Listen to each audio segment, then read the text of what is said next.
தமிழ்வெளி நேயர்களுக்கு வணக்கம்.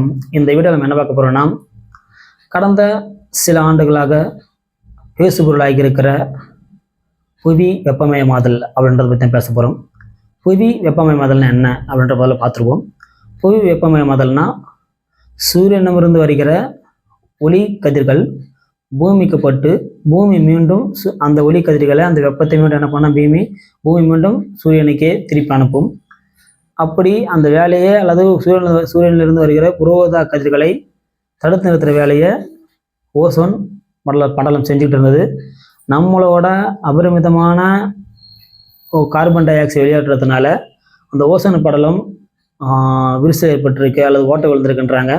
அது மட்டும் இல்லாமல் நம்ம பயன்படுத்துகிற புதை படிவ எரிபொருட்கள், குறிப்பாக பார்த்தீங்கன்னா பெட்ரோல், டீசல் போன்ற நிலக்கரி போன்ற எரிபொருட்களால் கார்பன் டை ஆக்சைடு என்ன பண்ணுது, வளிமண்டலத்தில் ஒரு குடை போல ஒரு படலம் போல படர்ந்துருக்கிறதுனால இங்கிருந்து வெப்பம் மீண்டும் பூமியிலிருந்து வெளியேற முடியல.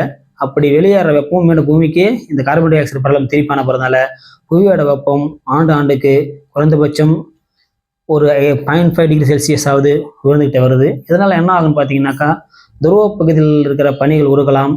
அந்த பனிகளுக்குள் உறைந்திருக்கிற சுமார் கோடிக்கணக்கான ஆண்டுகளுக்கு முன் உருவான வைரஸ்கள் மனித இனங்களை தாக்கலாம் அப்படின்னு ஆய்வாளர் சொல்றாங்க.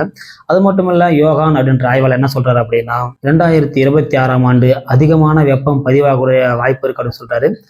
அவர் மட்டும் சொல்லல, ஐரோப்பிய ஒன்றியத்தோட வானிலையை தொடர்ந்து கண்காணிக்கிற ஆய்வு நிறுவனமான கோப்பர்நிக்கஸும் அதே கருத்தை தான் முன்வைக்குது.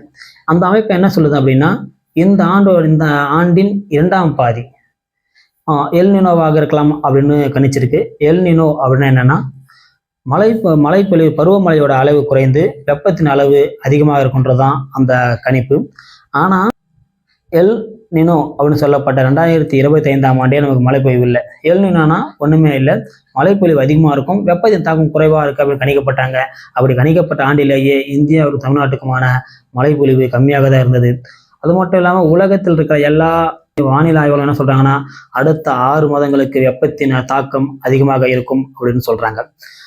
என்ன சொல்லணும்னா, பூவிலக நண்பர்கள் போன்றவர்கள் என்ன சொல்றாங்கன்னாக்கா, காலையில் அதாவது நண்பகல் 12 மணிக்கு அடிக்க வேண்டிய வெயில் காலை 8-9 மணிக்கே கூட அடிக்க துவங்கலாம் அப்படின்னு சொல்றாங்க.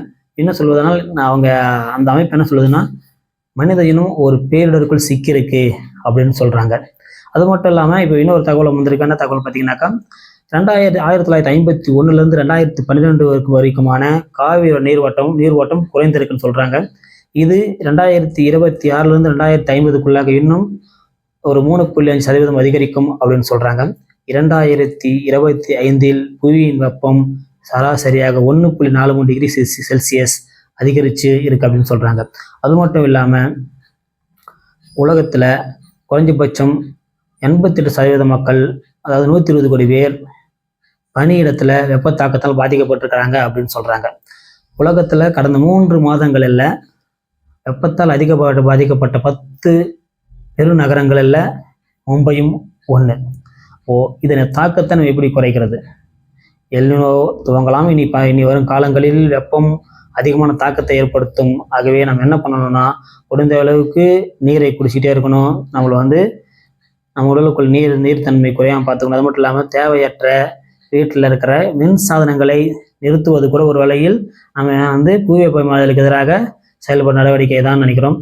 இப்போது இந்த ஈராக் போர் காரணமாக எல்லாருமே என்ன பண்ணியிருக்காங்கனாக்கா, கேஸ் சிலிண்டர் தட்டுப்பாட்டின் காரணமாக மீண்டும் விறகு அடுப்புக்கு போயிருக்காங்க. இந்த அடுப்பில் உருவாக்கப்பட கார்பன் டை ஆக்சைடு உட்பட போரினால் ஏற்பட்ட காற்று மாசுபாடு உட்பட இந்த உலகத்தினோட புவி வெப்பத்தை அதிகரிக்க வாய்ப்பு அதிகமாக இருக்கு. புவி வெப்பத்தை தவிர்ப்பது அல்லது புவியின் வெப்பநிலையை குறைப்பது என்பது நம்ம ஒவ்வொரு கடமை. தமிழக அரசு இதுக்காக என்ன பண்ணியிருக்குன்னா, 2027க்குள்ளாக கார்பன் டை ஆக்சைடு உமிழ்வை 0% ஆக்கணும்னு ஒரு கொள்கை முடிவு எடுத்துக்கிறாங்க. நமக்கு இந்த அரசின் மீது அல்லது இங்கே இருக்கிற ஆட்சியாளர்கள் மீது நம்பிக்கை இருக்கலாம், இல்லாமல் போகலாம். ஆனால் இது நமக்கான பூமி. அவர்கள் சொல்கிற இந்த விஷயத்தை நம்ம பின்பற்றணும்னு கேட்டுக்கிறோம். ஏன்னா இந்த புவியை காப்பது நமக்கு கையில் தான் இருக்கிறது. கார்பன் டை ஆக்சைடு வெளியேற்றத்தை எவ்வளவு குறைக்கிறோமோ அவ்வளவுக்கு நல்லது. இந்த கோடை காலத்தில் முடிந்த அளவில் பொது போக்குவரத்தை பயன்படுத்துவோம். தனிநபர் வாகனம் என்பதை தேவையான காலத்தில் மட்டுமே, அவசர தேவைக்கு மட்டுமே பயன்படுத்துவோம். ஆகவே புவி வெப்பமயமாதல் என்பது நாம் எல்லோரோட வாழ்வையும் பாதிக்கக்கூடியது. இதனால் பெரும் பணக்காரர்கள் ஒருபோதும் பாதிக்கப்பட போவதில்லை. இன்னும் சொல்வதானால் இந்த பாதிப்புக்கெல்லாம் காரணமான கார்பன் டை ஆக்சைடை வெறும் 10% இருக்கிற இந்த பெரும் பணக்காரர்கள் தான் 77% கார்பன் டை ஆக்சைடை வெளியேற்றுகிறார்கள் என்ற ஒரு கசப்பான உண்மையை நாம் ஏற்றுக்கொண்டு தான் ஆக வேண்டும். ஆகவே எளிய மக்கள் தான் இந்த புவி வெப்பமயமாதல் காரணமாக பாதிக்கப்பட போகிறார்கள். இந்த எளிய மக்களாக நாமும் அதற்கு துணை போக வேண்டாம் என்று நினைப்போம். புவி வெப்பமயமாதலை தடுப்பதற்கு நம்மாலான செய்கை செய்வோம். நன்றி, வணக்கம்.